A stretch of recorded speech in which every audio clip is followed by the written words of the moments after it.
DYFI സംസ്ഥാന president V വസീഫിന്റെ വധഭീഷണി പ്രസംഗത്തിനെതിരെ മഹിളാ മോർച്ച. സംഭവത്തിൽ പ്രവർത്തകർ കമ്മീഷണർക്ക് പരാതി നൽകി. മഹിളാ മോർച്ചയ്ക്ക് പിന്തുണയുമായി യുവമോർച്ചയും ബിജെപിയും രംഗത്തെത്തി.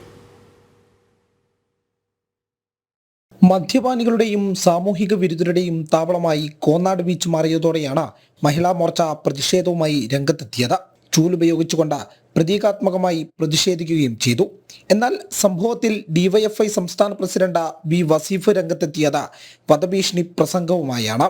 സംഭവത്തിൽ മഹിളാ മോർച്ച പ്രവർത്തകർ കമ്മീഷണർക്ക് പരാതിയും നൽകി. ഇതിന് പിന്നാലെയാണ് വി വസീഫിനെതിരെ യുവമോർച്ചയും രംഗത്തെത്തിയത്. ലഹരി മാഫിയക്കെതിരെ പ്രതിഷേധിച്ച അമ്മമാരെ ഒറ്റപ്പെടുത്താൻ അനുവദിക്കില്ലെന്ന് വ്യക്തമാക്കി ബിജെപിയും രംഗത്തുണ്ട്.